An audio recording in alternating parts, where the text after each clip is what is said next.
Now we discuss about the prism. It's a very important one for identifying the refractive index and also different colors. So we know the Lipsier, no? That Lipsier colors also are seen by this prism. So how it will be constructed? What is the prism? That first we can discuss. So here consider it is in rectangular shape. So three-dimensional structure.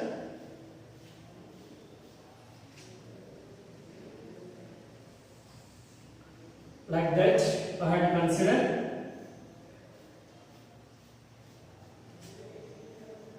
So three bases it have. Any one side I had to keep that. Understand? Three bases I had considered for this. Any one side it will be stand. Three bases it having. Understand? It's a glass. Understand? It's made up of with rock salt I had called. By that glass using this will be made. Okay. Now this we consider as prism PQR. So PQR is considered as a prism. PQR is said to be one prism. Remember these points. Now to produce one ray, one light ray to pass on this, to fall on the prism, that we called as incident ray. What is taken? Incident ray to be produced, fall on this lens. So to consider this an incident ray, strike this prism. This we consider as M dash. We can take it as the incident ray. M dash we consider as what is that? Incident ray. So to write M dash is taken as M dash is considered as incident ray. And here to consider this an angle of prism A. This A is said to be angle A. It is called as angle of the prism. Angle of the prism. So it will be what is that we called?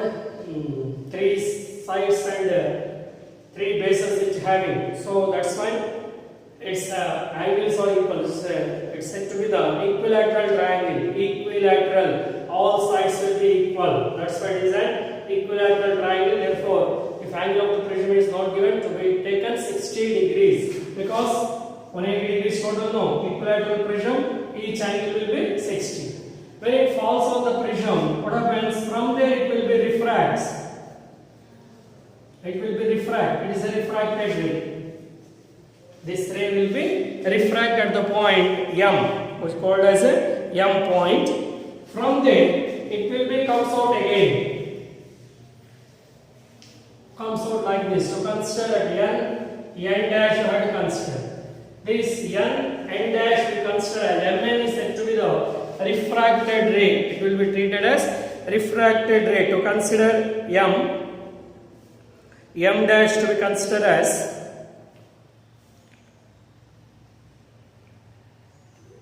refracted ray, and this one is emergent ray. N dash is considered as emergent ray.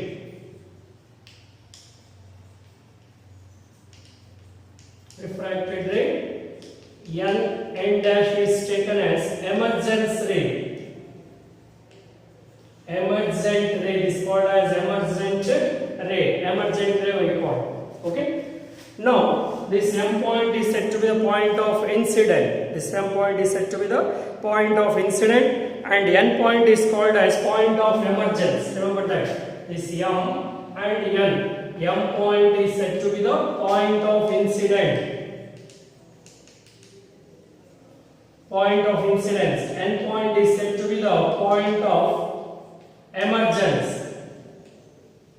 Point of emergence. Now from there, what happens? You have to extend this rays. To extend this rays, incident ray and emergent ray to be extended. Both will be meet at one point. These both will be meet at one point. That point we call called as a D, deviation point. What is that called as a deviation point or angle of deviation? That is also said to be the angle of deviation. We can call that D. We call as a angle of deviation. Angle of deviation. How to get this angle of deviation? By extending this incident ray and emergent ray, they both meet at one point. Such a point is said to be the deviation point or angle of deviation. That had calculated by graphical method. Also we can calculate that values. Okay. So this about this main angles in the prism. This point to be remember for this, and you have to conduct experiment also by using this prism. So how to find the refractive index of the prism means we can say we can use this prism. We can find the refractive index also. Refractive index also we can calculate by laboratory method. In this we consider drawing board, drawing paper, pins, protractor, prism and pencil. These operators we have to consider and conduct an experiment. So in this experiment you have to consider, first of all, fix the drawing paper to the drawing chart, drawing paper to the drawing board. Mention not chart paper to the drawing board, fix it. Then after at its center, I have to place this prism and draw its outline first. Draw its outline and take one light, whatever that, from sunlight or torchlight or laser light, whatever to be considered, it will be fall on this prism. So to fall on the prism, that's the incident ray. What do you call that one? Incident ray. This one incident ray we consider. When it falls on this, what happens? It takes the refraction. So before that, here I have to measure the angle. That angle will be taken as 30 degrees. 30 degrees angle will be taken. That's the incident angle that we called as an incident angle. That incident angle is to be taken 30 degrees. 30 degrees angle to be taken. Okay, so here angle of incidence to be taken as 30 degrees. Understand?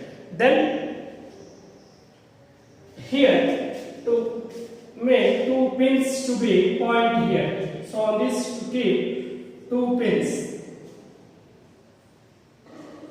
Two pins to be placed on this point that we said to be the AB. That pins we called as AB. We know it as AB. Then to pass on the light, it will be refract and from there again it comes out. That is, it emerges out. Then I had observed this, and by observing the rays, I had to keep the points.